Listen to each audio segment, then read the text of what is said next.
So this is my special to answer your question about what is my favorite part of The Fault in Our Stars.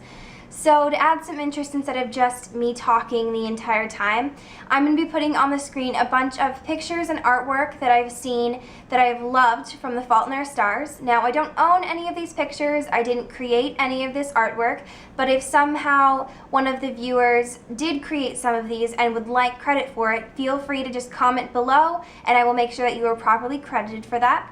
So I'm just going to start the pictures now and tell you about what my favorite part of The Fault in Our Stars is. The Fault in Our Stars holds an incredible amount of meaning for me. It came to me when I was battling against a relapse of my own diseases, and I was absolutely blown away by how John Green was able to compose thoughts about being ill that I had only been able to describe internally.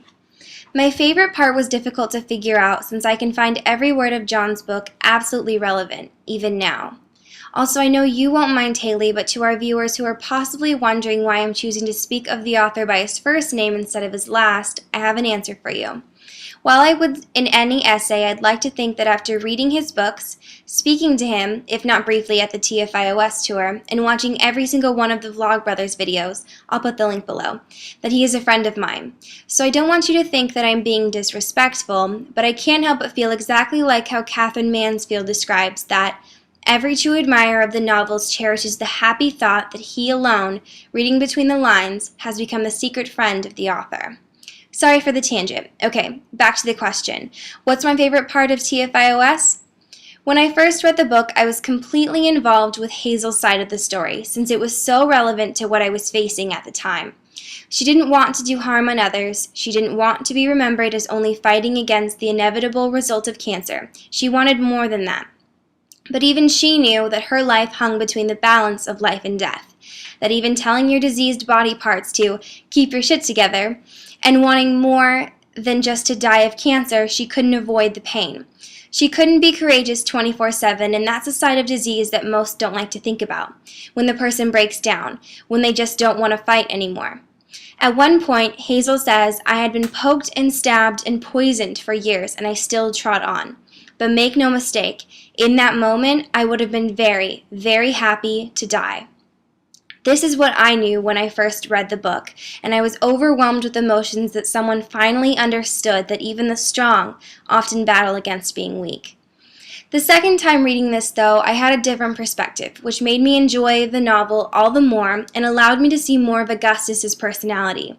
If I had to choose one quote that encompasses all of my favorite parts of the novel, it would be at the end of chapter 4 when Augustus says, "That's the thing about pain, it demands to be felt." Pain, especially pain from emotional heartache or illness, has this mind-boggling ability to prevent you from ignoring it.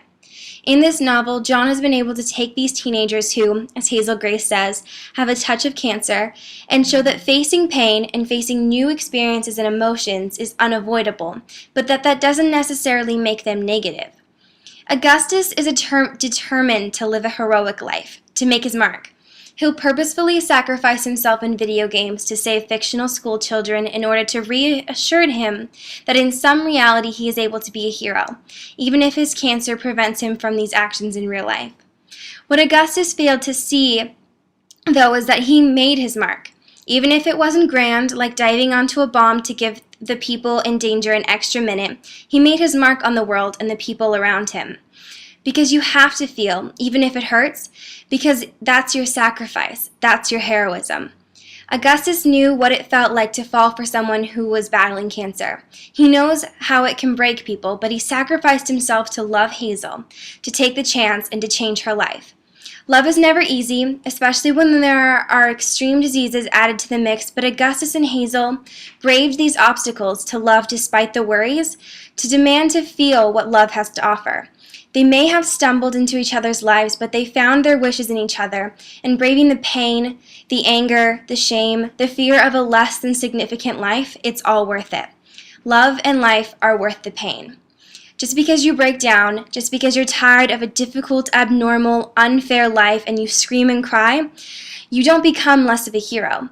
By carrying on, by trying to smile, by loving others, you stay brave. You remain a hero. Augustus truly mattered. He demanded to get as much out of life as possible, and I can't think of a more heroic action than that. So I hope that answered your question, Haley, and I look forward to seeing how your prose comes out. Bye!